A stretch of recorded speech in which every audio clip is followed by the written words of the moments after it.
I had the profound pleasure to speak with Shawn Murray today on Valentine's Day, which we didn't mention once because we were two well-adjusted human beings hanging out on Valentine's Day. We did not mention Valentine's Day. It's Valentine's Day, but Shawn is one of my favorite comedians. I've seen him live at least 3 times, I think, like that, but he just kind of erupts knowledge everywhere he goes. Like throughout this interview, he tells you the greatest living comedian of all time, which I'm not going to tell you right now. You need to listen to the podcast to get to the bottom of it. But he also mentioned the Colbert Report was one of my favorite shows, and he mentions the Colbert Report. Of course, my brain lights up when he says that. And one of the last episodes of the Colbert Report featured Kendrick Lamar playing Untitled 3.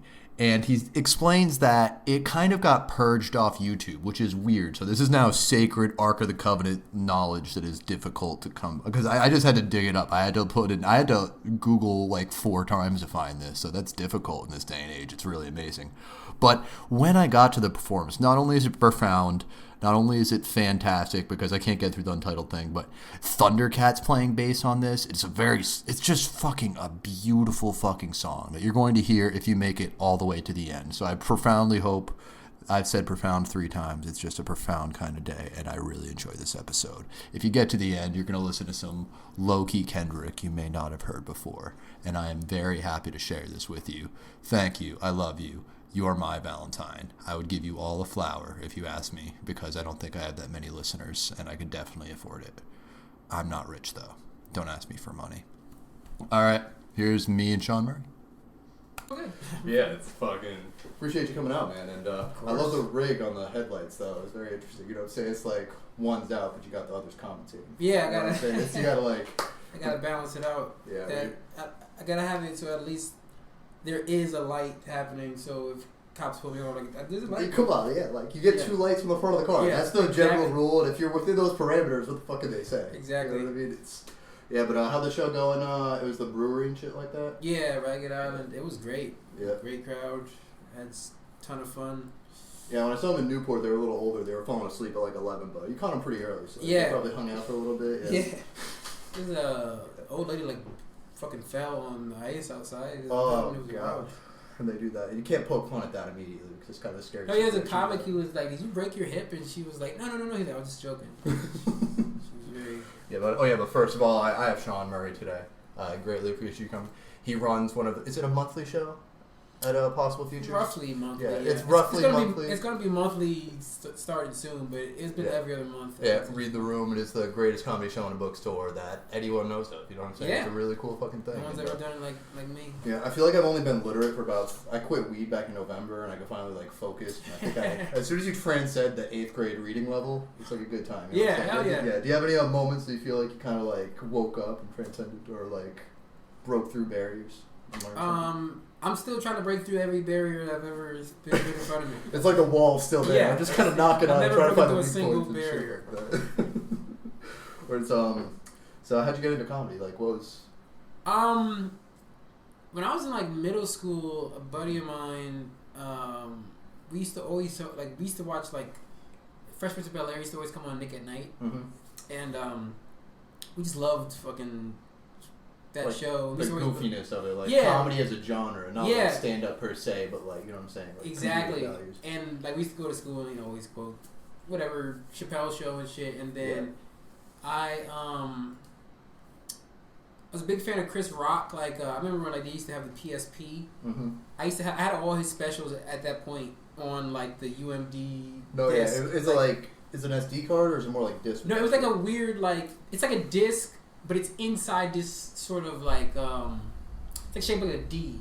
But you can see the disc inside, but like the actual thing that goes. I had the Nintendo DS. I was on the other side of the PSP, but. No, it's awesome. And do you collect any physical media? So, like, I know you do the Kindle, the book reading that way. Yeah, I mean, I do. I read books, like physical books, and then I also have a Kindle. Just cause, like, I don't travel that much, but it's easier for travel, and also just some books are like just way cheaper. It's like I don't need this. I love having a physical book, but it's also like if this is $1.99, I'm gonna just get the Kindle. That's the biggest thing is I do audiobooks a lot, but Spotify cuts you off. If you do 24 hours in a month, they'll just cut you off in the middle of that shit, bro. It's fucking agony. Yeah, I used to have an Audible account, and then it was like this is too expensive. I'm not getting that many books out of it. Like, I mean, I'm not reading that. It's kind of hard because like reading in itself is like an intensive thing. Like you sit there. You have to be invested. Yeah, you know like, what I mean. I used to my best time for audiobooks was when I used to work for Cintas, and I would like drive a lot. Yeah. And like it's just like a ton of open road. I'm not focusing on anything but that. Yeah. But like if you're working any other job or like doing any other task, like you can't. Like how many times are you gonna rewind the book? Oh my to like, god! It's like you do that sometimes with reading, physically reading, where you're like, I don't know if I retained any of that from that entire that's what, page. like I said, like quitting weed allowing me to focus. Well, also I have a boring ass job where I sit there and read all day. I've got like 4 books done this year. It's like a world record for me. But when I was high and read, I'd just go through the same sentence 4 times and be like, I haven't comprehended that. It's fucking. Quick, you know what I'm saying? Like, so it's the same thing with audiobooks is worse because it's like. That just all just went directly past me. Like you can't be doing another activity and exactly. Unless like the treadmill or something. No, yeah. I did books on tape when it was like a more intuitive job when I was actually building something. But now that I'm sitting at a desk all day, I literally just have a book open and I have everyone's watching TikToks around me. So it's very strange. You know what I'm saying? But what would you say is like who are other comedians around you that you like enjoy working with or inspire you? Like, you know what I'm saying? You'll catch them doing comedy and like genuinely make you like laugh and you enjoy. I mean, there's a bunch. There's like Dan Cowhite's comic from Connecticut. One of my favorite comics. Yeah. Like he was my first friend I made in comedy, and I think he's one of the 2 funniest people I've ever met in my entire life. Him, Dame FK is also the other funniest Dave's the only one that's ever given me a spot. God bless Dave. That guy.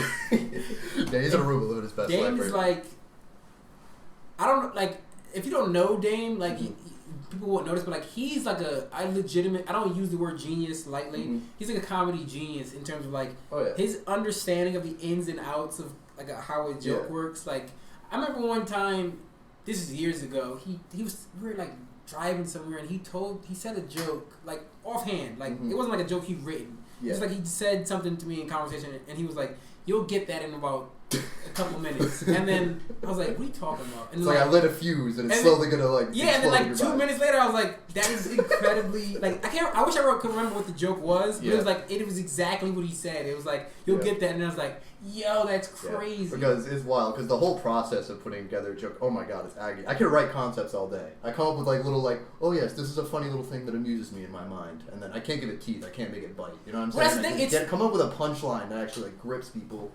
It's Chris Rock always says like comedy is like, it's not this exact phrase, but he says something like this. It's like comedy is communicating why this thing is funny to you.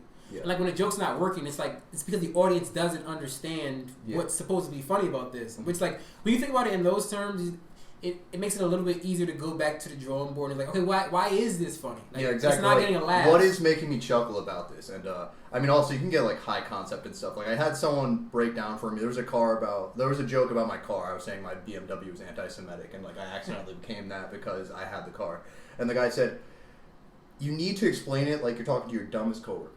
You know what I'm saying? Yeah. You got to bring it down to because when you're talking to a hive mind, you're talking to a herd of people. Like you kind of got to like, you know what I'm saying? It's simple. It's very much like the Reddit explaining like I'm 5 sort of thing. It's you actually literally have to like boil it down. And they say like the best kind of teachers, if you can't explain it to an 8-year-old, then you aren't a good teacher. You know what I'm saying? Like if you truly understand it, then you should be able to make anyone understand it. Yeah, you don't just say like punch words like synergy or it's lit. Yeah, exactly. It's like just using a big vocabulary doesn't actually work for everybody because like if you're not a part of this, if you're not an actual physicist, like none of these terms even mean anything to you. Yeah, because I use plenty of words I can't spell all the fucking time. You know what I'm saying? And it's like I think this sounds correct in this context. Right. So that's how it works.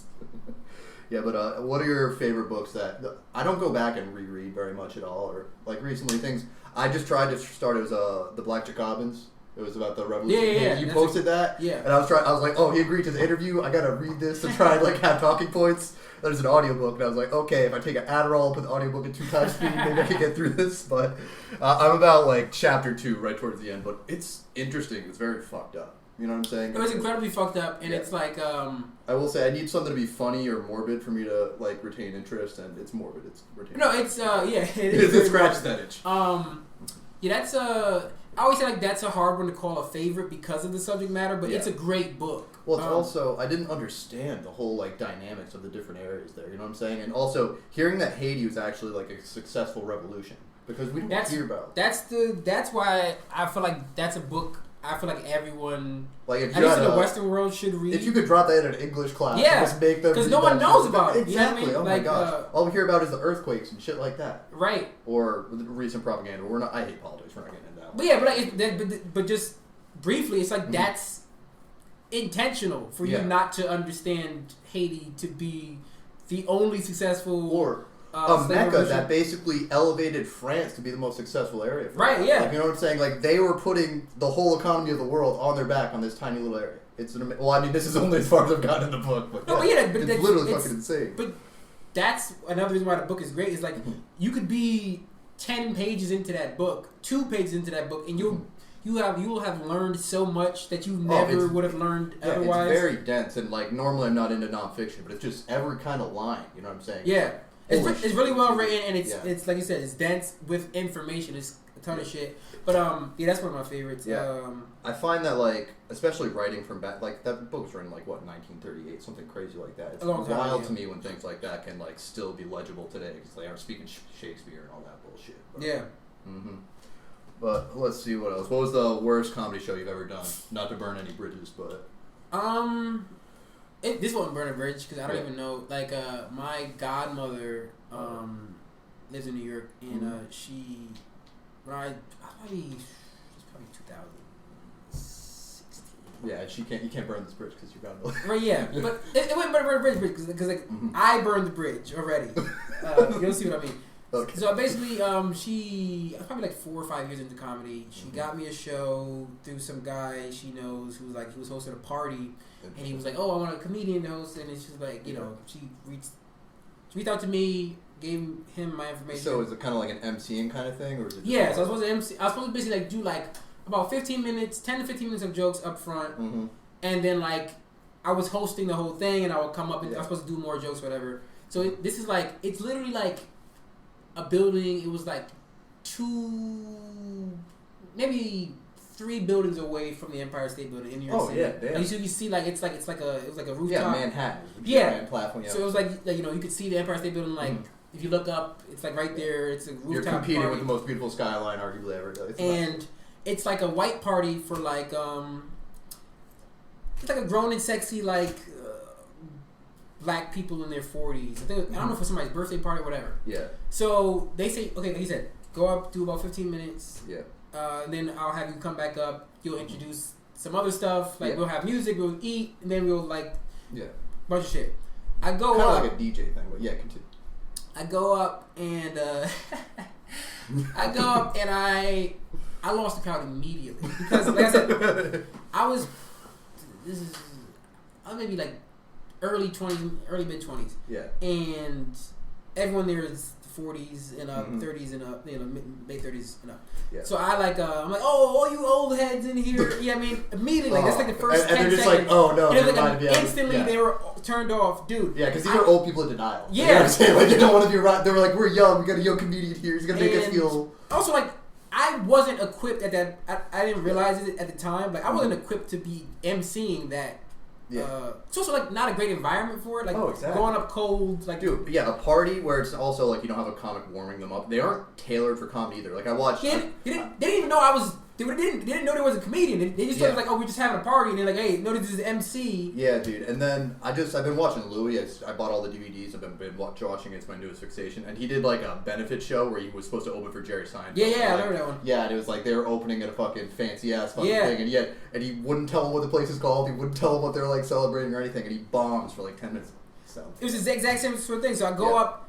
I say, oh, you fucking, oh my god, I know you old heads are looking. I can't remember what I said, but I called them old. Yes. And they were immediately off put by that. I did legitimately 2.5 minutes of jokes. The dude he's like giving me to cut it off. Get out. He wraps it up. He thinks I'm like wrap it up. I'm like, oh yeah, so I'll hand it over to whatever the guy's name was. And he's like, we're probably just gonna have you. That'll probably be it for you. I was like, okay. Yeah. Were they supposed to pay you? Was it? It's supposed to pay me, right? So. At the time, this is the most I'd ever gotten for comedy. Oh, yeah. Money-wise. I'm like, I'm like, I'm still getting paid, and I was like, so I go up to him. I let it. I let the. You let the party commence. Yeah, for about 15 minutes. I didn't ruin this entire thing. Yeah. It's still going. Yeah, so about 15 minutes pass. I'm like, all right. Then they serve food. So I'm like, it's been about a half hour. Like, that's good enough time to, like, I didn't want to just bum rush him immediately. Like, hey, can I get paid? I did 2 minutes. Give me my cash. Yeah.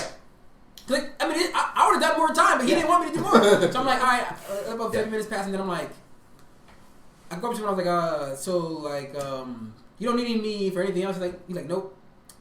Like, just like that, he's like, nope. He's not even looking at me. Yeah. And he's like looking past me, doing it, and I was like, so like I'm gonna head out soon. He's like, okay. I was like, so like, can we like settle up? And he's like, yeah, I'll get back to you. He walks away. So then I'm like, oh, all right, whatever. About 15, 20 minutes pass. I was like, what's up? So I go up to him again. He's like, yeah, I got you, man. Like, I got you. I'm like, okay, cool. About 15 minutes pass. I'm like, what the fuck is this guy? He's giving me the runaround for like in total about an hour. I finally track him down. He's like, how much was I supposed to pay you? I tell him the amount. He's like, you sure it was that much? I was like, damn right it was. I remember. And he was like, okay. He counts out the money in cash. Never looks me in the eyes and just puts his hand out, hands me the money, and he won't look at me. I grab it and I was like, all right. And I walk out. I don't give a shit about how you feel, bro. And I'm like, I'm in Manhattan. I'm like, this was the worst show I ever done, but I just got paid a bunch of money. And it's all up from here. Yeah, so I was like, you know what? It's a wash. Yeah, it's actually a win. Because I made, like, I did 2 minutes of comedy and I got like $300. I was like, perfect. It's not like an open mic where you go and bomb for free all the fucking time. So I was like, I'll take it. But it was like, because I've had worse shows. Yeah, but just that moment. And it's also like, I felt back, like, this was my godmother's, like, friend or coworker or whatever. Yeah, and as soon as family's involved, you're like, oh, I want to do good. It's pressure. And then your godmother's going to call you and be like, she never brought it up. She never brought it up. So, like, I don't know if he never brought it up to her or... Yeah. Or like, also, having to go poke that guy for that money for an hour, he could have just got you right out of there. You know what I'm saying? Like, yeah, for his own sake. Like, unless there's an open bar he could have ripped into that he was trying to, like, get you to exploit. I'm like, if you just hate me, like, get me out of here immediately. Like, why give me the runaround? It was, like, so uncomfortable. Like, you know, it's like trying to awkwardly not pay. Because like, you know, everyone at the party is like giving me dirty looks because like they're like, that was the comedian. He called us old. Yeah, but also like he's like, he wasn't even funny. It's like I never even got a chance to really get into my bits. Not that I don't think I would have crushed, but I would have. I could have won them. You know what I'm saying? Because that was one thing Dame told me. Was like, you don't give up there. As soon as, like, if you lose the crowd, you start doing bits for you. And as soon as you're having fun, people get on board. Because you're smiling and even if they don't get on board, at least you got something out of it. Like, you can't just quit on it. Yeah, I'm going to get mine. Yeah, you know exactly. I'm up here to, like, do you think I drove 3 hours to talk to you people for, like, nothing? Like, I'm getting these ideas out here. So it was, that was a tough one. Yeah. How about, how long did you, like, so you've done comedy for how long now? It's 2025. It'll be 13 years. Shit, dude. In March. That's a long time. It's way too long. I do a bit where I'm like, I've been doing comedy way too long to not be important to you guys. Well, how long do you think you had to dwell on, like, doing open mic stage, and how much do you think of it's politics or people just finding you funny? What do you think? And also, do you drive more south to New York or north to Boston? Lately, I've been doing more Boston, New Hampshire, Rhode Island shit. Mainly because, like, there's more money out there. Like, there's a ton of shows in New York. Yeah. But like, if you want to get, like, money to do, like, feature or headline, like, there's way more money in, New England. It's also, like, New York's so hyper-condensed that they could get someone to show up there for nothing. Right. Because, like, you could get, like headlining comics, like, people who are write for SNL, work on, like, are on SNL. Yeah, like, they're just trying to go to 15 minutes. Yeah, like, you can get Kevin Hart to do a show in New York if he's around because like, I don't need to get paid for this, or like, you can pay me $50, I don't even care. Exactly. Like somebody like at like Mark Norman's level or whatever. It's like, I can do 9 shows for $50 tonight, and I made $450. You know what I mean? Versus like, if I'm going to New York to do it, like, I just traveled like 70 miles to make $50, the commute and shit like that. As far as like open mics, like it's not even so much politics. Like it took me you don't realize how much you're not good until you've passed that point and you've gotten better. And you're like, oh, I was not good then. Oh yeah, it was awful. But like I think open mics are always valuable. Oh, but it's a great time, and it's also you're among peers, and you see like, oh, this is how someone phrases something, or like, pick up the microphone and move it to your left instead of just standing there and jerking it off on stage, like shit like that. It's like, but I would say it was probably like, started in 2012. Around like 2018, I was confident. I was like, I'm really good at this. I can go up there. And like I always knew I was good. Like not even to like. Yeah. Do you still feel anxiety getting up there as a professional comedian? Do I still feel what? Anxiety, like fear. Yeah, but it's a different kind of anxiety. It's now it's like early on it was like, am I gonna be funny? Mm-hmm. And now it's more like, am I going to execute at the level that I want to execute? Yeah. You know what I mean? At a point where they say, I'm hitting beats. You know what I'm saying? Like, I'm not, like, messing up that, like, when you play a Guitar Hero and you hit a wrong note. It's like, and it's like, exactly. That's the agonizing thing, too. It's like, I know I can do well. Like, again, like I said, like, when you make certain, like, improvements, you're like, oh, I was not even that good. I couldn't do 5 minutes. Yeah. You know what I'm saying? Like, I was, like, shaking at 4 minutes, and they give me the light, and I got to figure out how to close it. And I didn't realize how, like, unconfident I was in certain things until I started to get super confident. Like I'm at the point now where I'm like, I could be funny in any room. That might not be true, but I feel like I can be funny in any room. Mm-hmm. And that powers my stage presence where I'm like, I'm very relaxed now in a way that I didn't realize. You know how you think you're relaxed and then you like watch yourself? You're gaslighting yourself. Yeah. Basically. You know what I'm saying? You're like, oh yeah, I think I can. I was just talking to a comic about that last night. I was like, when you watch yourself on tape, you're like, oh, that's why they're not laughing. This guy was like, that's who they were watching. Of course they didn't. Watching your own fucking shit is the most painful fucking process in the whole world. I hate it so much. So it's like now I'm like very confident in my shit. So when I'm anxious, it's like, okay, am I going to? I got I added a new part to this bit, or like I have an act out, or like I want to do a voice in this. Like so I want to make sure I do that. I'm not. Yeah. It's not so much about like if I do well or not. Like I could bomb and still be totally fine with the set, depending on because you're like what I was going. I wanted. Did I go out there and do what I wanted to do? Like a workout in the reps. Yeah. Whereas like when you starting out, your first 10 years, you're like bombing is the worst thing you could do. I mean, yeah. And then you get to a point where like you recognize that bombing is a part of the process, and it's also like every bomb is not the same. I had a weird thing where I had a good set at an open mic, and then I walked out of there and I was kind of depressed because I was like, oh, I'm not going to be that good next time. You know what I'm saying? Where it's like, I was like, oh, the shitty ones are easy to bounce back because you're like, I can go do another one, it'll be better. That's very true. Like, it's like, it's almost like, I talk to comics about this sometimes where it's like, there's almost nothing to be gained from a good set. You know what I mean? Like you learn a lot about yourself as a comic. Yeah. When you have a bad set, you have something there's like actionable items. Like I gotta work on this. I gotta fucking work on my stage presence. Or it's like, I gotta fucking punch this joke up. I need to have poise, and if that falls flat, I don't lose all the confidence right there. You know versus if you have a great set, I mean, sometimes you have a great set, you come up with a new line on the fly or something like that, and it's like, okay, that's valuable. Yeah. But more often than not, it's like, okay, I did great. I don't really know what can I do with this. That. Yeah, I hope I recorded that shit. So exactly. It's funny, like. So you get to a point where it's like you actually recognize how like less than stellar sets are superior in a lot of ways. Not superior, but like have as much value as Now, I read Doug Stanhope's book, and he said basically you have to chronicle the misery in your life because that's really what people want to hear about. Like you go up there and make them feel good about yourself. You're like, oh yeah, I had this shitty time. This happened. That happened. My car broke down. Girlfriend left me. Kind of like country music. You know what I'm saying? Yeah. Like, do you feel like having to fixate and write down and repeat those things outside? Does it like bother you at all, or like kind of negative, like focusing on the negatives? Well, I don't totally agree with that. Mm-hmm. I think what I agree with is sort of like you have to tell your truth, right? Yeah. Like it doesn't necessarily have to be misery, but like, or I guess I'm more saying like, this is how I cope with this. Right. This is how I process this. I think it's like and we're moving being a human being. Not it's rather than like just focus on the misery. It's like don't just focus on the good parts, right?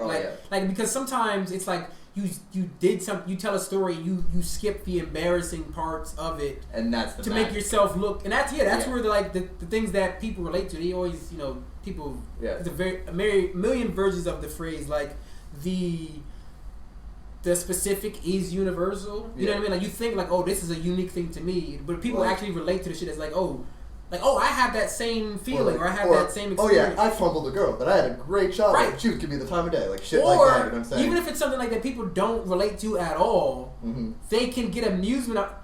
They empathize with your situation. Yeah, and they're like, oh, that's interesting. That's a human thing. Or even if they're like, that's fucking weird, you can use that, entertain them with something being super weird. It's not... You're still selling them Shawn Murray. Now, that weird thing is an aspect of yourself that you're giving to them. And somebody might think to themselves, that's fucking weird and I would never hang out with that person, but I think that's very funny. Or I think that's interesting and I'll listen to what they're saying versus like sometimes you're afraid to be like, well, I don't want to fucking seem like a weirdo. And it's like, no, like, it doesn't matter. First of all, we're all doing comedy. We're weirdos. Yeah. Like, you know what I'm saying? Like, there's something missing in us that we need to be accepted by a bunch of strangers. Right. To win over the crowds. Like I mentioned Dan Coway earlier, and like Dan, one of the things I love about him is that he'll go up and just say anything, and he's pretty good at it. He's like some comics try to go up and do that, and they don't have the skill. He's just so naturally funny. Like he doesn't care about like how he looks to the audience because like they always say like, oh, we're comedians, we're trying to get approval, but like it's not that kind of approval. Yeah. We want the approval of like, hey, like you think this is funny. I don't need you to like me as a person. Exactly. You know what I mean? I don't need you to like think like every girl in the audience to think I'm hot. I don't need every guy to I'm think not trying I'm to cool. close this deal. Yeah. And the weird thing is with like the emergence of everyone wants to do a crowd work special. Everyone thinks crowd work selling. You get one 10-second clip of it on TikTok. Yeah. And you get booked a whole ton. And it feels more like a used car salesman or a really personable coworker. You know what I'm saying? Yeah, like, that's what it is up there. It doesn't feel like... Because what we're describing is like being a weird stand-up comedian. That's what comedy felt like originally. Like fucking Louis was up there talking about jerking off. Like all these like adverse opinions set you apart. It's speaking of something real. And I think that's one of the things a lot I hate and a lot of comics I know hate about the crowd work shit is that it's like it's not artificial, but it's so base level bullshit. It's like, a lot of comics have like just canned... If it's not a like, canned line, what's your algorithm? Yeah, it's very like surface level. And it's like it's easy jokes. A lot of people are just referencing memes that. We don't want to be hacky, I guess. Yeah, it's super hack because it's like it's usually like just making the most simple, the most basic association. Like, I'm like, connecting with you and making you feel special. You know what I'm saying? But people do feel like that's why there is value to it. And the comics who are super good at crowd work, like a Big J Ogerson. Yeah. Is so good at it because what Big J is able to do is like Big J can say something on the fly that is like, how was that not a written joke? That is such a fully formed like I observation. Some old Patrice O'Neal stuff where like he just picks that's my favorite name. comic of all time. No shit. Oh my god, and he's so good. He was so good at like he would present an idea on the fly, and it's like, how did you not spend weeks writing? Like exactly. That's so. It's like, so, what's your name? Why did your parents name you that? But like they'll go deeper into it where it's like it feels like it's completely scripted. But Big J used to talk about crowd work, and he would say like the problem a lot of comics doing crowd work is they'll talk to an audience member and they're like, hey, what's your name, man? Yeah. They'll tell them your name. Like, what do you do? Yeah. They'll tell them what you do, and then it's like, where do you work? And then like after that, if they didn't get a funny response or something that they could play off of, they'll just stop asking questions. Yeah. Big J will ask, not only will he ask more questions, he'll also ask very specific questions because he's like, I trust that I will find something in you. I'm not like, because that's one of the things I always talk about as like a stand-up. You like when you're starting out, it's like you're so afraid of silence and the lack of laughter. Yeah. But like as you get better at it and as you get more comfortable on stage, you recognize like you control the silence. And like the way you're describing the crowd work your friend does, it's kind of like he's pulling something out of that person slowly, as opposed to just like opening a can of instant. Yes, exactly. It's not like just trying to find an immediate thing. It's like like you said, pulling it out of them. Yeah, like, exactly. I don't know why. Because everybody's got something. You can make anything funny if you just give it enough weird. attention. Everyone's got a little bit of fucking strange in them. That's the one beautiful thing about the human race that I really enjoy. But fucking shit, man. So Patrice O'Neal's your favorite? Yeah, he's my favorite. Who's the best comic you've seen live, you think? I've seen everybody live. I mean, not everybody, but like big names or like... I'm gonna tell you the best comic I've seen live, or the best set you've seen? But the best night of comedy I've ever seen, like the best lineup. They used to do this festival called Oddball Festival a few years back, and they would get like super big headliners. Like one year it was Dave Chappelle headlining and Flight of the Conchords. Amazing show. Flight of the Conchords, is that a band or is it like they were like a comedy? They were a comedy like music show, right? So it was. They're like from New Zealand. Yeah. They did like comedy songs, whatever. They had a show on HBO, and then they came back. They did a tour, or whatever. It was huge. But like, there was a famous incident of Dave Chappelle at that first Oddball. It was Flight of Conchords and Dave Chappelle co-headlining. Flight of Conchords goes up, they crush. Chappelle goes up, and he does about 15 minutes, and then he like goes on this whole rant. People were fucking like yelling out Rick James and shit. He fucking never finished the set. He does like he's like, I just only have to do fucking 30 minutes and I can get out of here. He just rants. He smokes cigarettes, whatever. Yeah. But so it was like this was in Hartford. And you know, it was a disaster. It was fame. Like the next stop on the tour, he was like making like "fuck Hartford" shirts or whatever. Oh yeah, but also you're saying the mess is the fun of it. Like, you know what I'm saying? The bad set is where you get the joy. The next year, it was. This is the great. It was Dave Attell, who I think might be the best living stand-up comedian. Shit. It was Dave Attell, Aziz Ansari, Amy Schumer. Dude. Louis C.K. and then Louis, after his set, he brings out Dave Chappelle as a special guest. He's in like, Hartford. Yeah, because he's like, and like everybody thought he was joking. He's like, he finished his set and he was like, oh, thank you so much. He's like, oh, and just one more thing, ladies and gentlemen, Dave Chappelle. Fucking the place goes crazy. Chappelle comes out. He's like, referencing last, like, he came out last year or whatever. Yeah. Like it was great. But that's beautiful and spiteful. I like that a lot. I was just talking to my brother about Aziz, where I got his vinyl record, and like, he's so fucking good. He's so good. And his show Master of None I really enjoyed too. But Master of None was incredible. But probably the best stand-up show I've ever seen. There used to be a club in Joker's Wild, in New Haven called Joker's Wild. Yeah. And there's this comic. He's opened for Louis a bunch of times. This comic called Ted Alexandra. Yeah. And he's such a good comic. Nobody knows his name. Like, most people don't know who he is. So Ted Alexandra, Ted Alexandra. Now, what's interesting about this set, right? There used to be this club in Long Island City, New York, called The Creek and the Cave. It's now one. It moved to Austin. Okay. But you used to be able to do this thing. They would let comics do like a week at the Creek, where like if you were working on an hour, or whatever, you were like a resident. Yeah, you could just have a residency there and just like. I remember I went to see him, he recorded a special during his week at the Creek at the end of the week, and I watched it and I was like, just totally unenthused. Yeah. Like I was like, the energy wasn't there. He did that exact. I didn't even realize it until later. He did that exact same special at Joker's Wild, like months later. Yeah. And it was incredible. It was like, he is such a great performer. Like, he does this one bit about like how like he's like playing the violin in the bit, and he's like pretending imagine like trying to play the violin by ear up next to like a speaker, and his physicality and like Joker's Wild used to be. It seemed like it used to be a strip club or like a burlesque place, because they used to the stage used to have like this. There was seating. It's like directly around the stage. Sorry, I'm describing how a strip club is set up right now. It's a terrible thing to say. They took out the pole and put a mic in. It was exactly like that. And dude, he used that space so incredibly. He's like in people's faces. Like it was one of the best things I've ever seen in my life. It was incredible. And you saw like that set back to back times. Yeah, and one time completely flat, and other time. Yeah, and like in its own right, it was incredible. But then also, for it to realize that I already saw these jokes, and I was like completely unimpressed, and like now I'm saying this might be the best performance I've ever seen live. And also hearing it again, it's like kind of like you listen to an album one time through, and then you're like, oh, I'm not too into this, and then you hear it a couple times through, and it slowly grows. It was into your fucking incredible. That's beautiful. Oh yeah, and what's your favorite Kendrick album? I remember you weighing in on the Drake Kendrick thing, but like that's a great question. Because I'm probably going to steal music, put it at the end of this, so it'll be easy. I mean, Section 80 I don't think is trademarked, but we'll see. That's in the future. That's post-production. This is bullshit. I feel like that's such a tough question. It's got to be... It's probably To Pimp a Butterfly or Mr. Morale.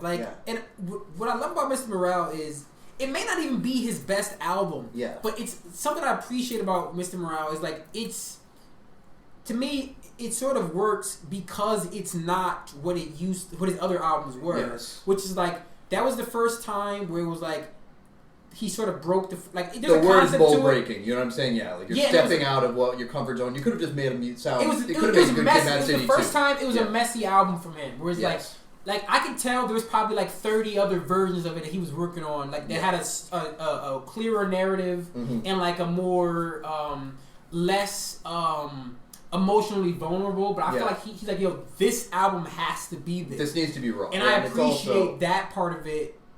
Because it's nice when they don't make it a cohesive picture. Like I remember, honestly, he probably lost me at the Untitled tape. I was trying to get through the Untitled tape. I was like, "There's no song names. I can't figure it out." Yeah, but I was scrolling through it and I'm fucking stoned and I'm like, I can't remember which one bangs. It's fucking killing me. That was tough. Going back to Backseat Freestyle. Sorry.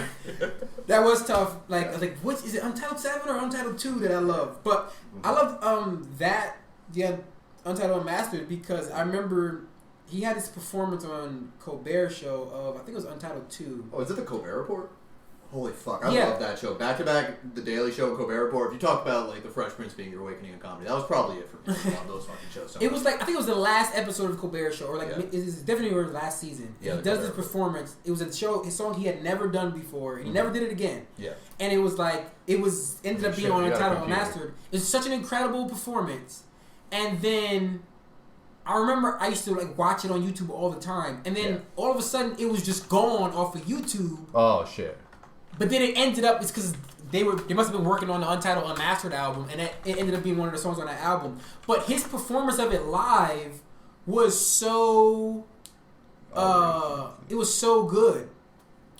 Like the energy of it, the live performance, and like it was just like such a bold thing to just go on a national late night show. It's like I'm gonna do a show, do a song no one here knows. Like, it's the same thing like he just did the Super Bowl and he does that acapella shit. Like he did the snippet that when the GNX the day that came out, he had put out that snippet of like the promo like trailer for it. Yeah, he does this song that's not on the album. He does like 30 seconds in that trailer, and then he does like a longer version of the Super Bowl. Like that song is still not out. Like exactly. What a crazy move to like, hey, I'm gonna open my Super Bowl set with a song nobody in here even knows. And honestly, I hate the whole era of streaming services because it makes accessibility is key. When it's like, if you had a cool CD that no one can find, it's the most interesting thing in the fucking world. Or if you only release on cassette or only release on vinyl, it makes it super exclusive. And also, I've got my own thing about all that. I just like I agree though. It's like there's a value to the discovery of things, and we also hold like when it's something you had to invest in, you went to go buy this. Like you have a different appreciation. Like if I remember I used to buy CDs, like. Even if I didn't love it, I'm gonna listen to it like 10 times. Yeah, like, I'm gonna find something I love. Exactly. I spent money on this. Earl Sweatshirt said he didn't like making playlists. He liked having a CD because you're living your life listening to that CD, and it grows into your life. You know what I'm saying? Like it's coinciding. You're driving and you're living your life, and then it takes you back. Like you listen to this, it takes you back to that moment of your life, as opposed to I'm listening to the same song 40 times in a row. But the other magical thing that I think is lost is I remember when I was a little kid, I'd hear a song on the radio, the second half, and then it would cut out, and I'd have no idea what that is. Yeah, like, beautiful music. Like completely like made my whole life, and it was like that's gone forever. Kind of reminds me of, like just brief interactions. Yeah, I kind of like I remember like when radio was still a thing, everyone hated it because like it's like like they're playing the same shit. I'm gonna hear "Hey Ya" 40 times and drift away. But there's such a value to like curation in that sense, and like I remember I used to like listen to like when I was.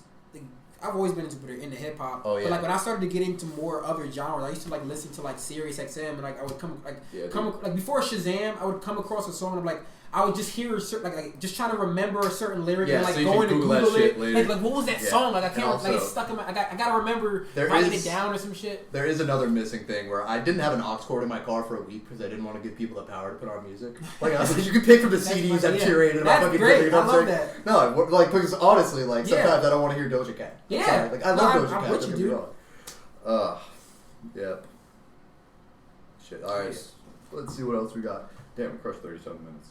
Wow, that's fine.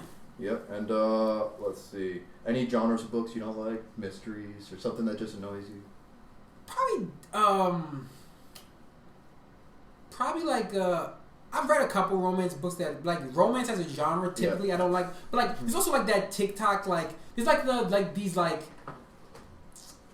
on Book Talk as they call it. There's like this sort of like very slimy sort of novels that are like porn. It's just porn. Yeah, it's literally no. Trust me, I had a girl tell me about this to tell me to read this. It's like A Court of Rose and Thorns or some bullshit. It's like fairy but there's like tales, there's even like deeper shit. Like there was like dude, there's a whole subgenre of like hockey romance novels. And like they all have like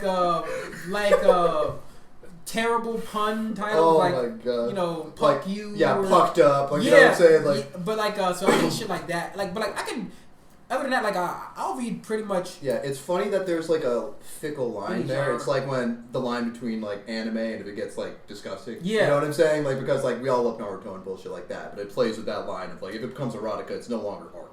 Yeah, that's exactly it. It's like I don't think there's like. Again, there are good like Brideshead Revisited or something like that's a romance novel. That's one of the great novels of all time. Yeah, but it's like. It's art. It's telling a story beyond just getting you to. It's not just entertainment. It's not just trying to get you to jerk off to. It's not literally TikTok. Like literally TikTok is scrolling through or Instagram. Like all these things. There's just like beyond. Yeah, it's not bright colors. Most attractive woman you've seen in your life. Just trying to keep you on the phone clicking. Right. Yep. But we can wrap it up. When's the next Read the Room? Next Read the Room is March 1st. You got any other dates coming up that you want the 5 people listening to this podcast to know about? All 5 of you need to go to. Damn, what do I have coming up? Just Read the Room. Read the Room March 1st. That's pretty much it. Read the Room March 1st. I'll try and make the commute, but you know it's a long drive. No, yeah, dude. It's like the fact that you were at the last one. No, I said I need to go see this because I appreciate that. I appreciate you too. And I appreciate you coming out to this shit too. This I love venues that are not like I like going to the Hygiene Art Gallery. I like things that aren't a bar. I mean, I haven't done a show at a brewery, but like I like abstract places people do comedy, like coffee shops. No, I love it too. It's like it's a different vibe, and it's like you're gonna get something that you didn't get anywhere else. That's what I love about doing my shit. And it's also the place is haunted with a different spirit. You know what I'm saying? Everyone else is like drunk and depressed and let's see. Yeah, thanks so much for coming out, Shawn. Hell yeah, dude. I appreciate you. Read the Room March 1st. Yeah. Indeed.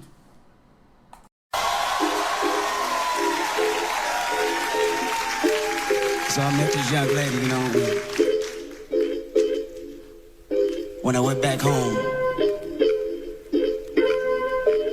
I was trying to spit my best game to her, you know, give her my best cap, but she kept on snapping her fingers like... I said, you know what, girl? You crazy. Then she asked me what he said. A peace of mind, that's what the Asian said. I needed divine intervention was his religion, and now it's surprise. Him believing in Buddha, me believing in God. Asked me what am I doing, he said taking my time. Meditation is a must, it don't hurt if you try. See, you're thinking too much, plus you're too full of yourself. Worried about your career, ever think of your health? A piece of land, that's what the Indians said. I needed the man, telling me longevity's in the dirt. Buy some property first, profit a better dollar with generational perks. Equity had its best, really you should invest. These tangible things expire, don't you expect income with so much outcome? And yes, look at my heritage, we blessed. A piece of nookie, that's what the black man said. I needed to push me to the limit, satisfy my hunger, do it all for a woman. Hand cut to a war, we like to live in the jungle, like to play in the beach. What you saying to me? He said, homie, come back to reality for a week. Nookie is power, cut on a new chick every night. I wouldn't be prouder, you should allow it. A piece of minds, that's what the white man wanted when I rhyme. Telling me that he's selling me just for $10.99. I go platinum for rapping, I do the company fine. What if I compromise? He said it don't even matter. Make $1 million or more, you're living better than average. You're losing your core, following, gaining it all. Put a price on my talent, I hit the bank and withdraw. Hit the bank and withdraw, hit the bank and withdraw. Put myself in a rocket ship and I shot for the stars. Tell me what you accomplished and what he said to the bar. I'ma make you some promises that you just can't ignore. Your profession anonymous as an artist. I don't talk at your monkey, you ain't signing your signature when I throw you my wallet. Lot of rappers are giving up Kim all in the toilet. War tour, your master's mortgage, I need you. There's Martin.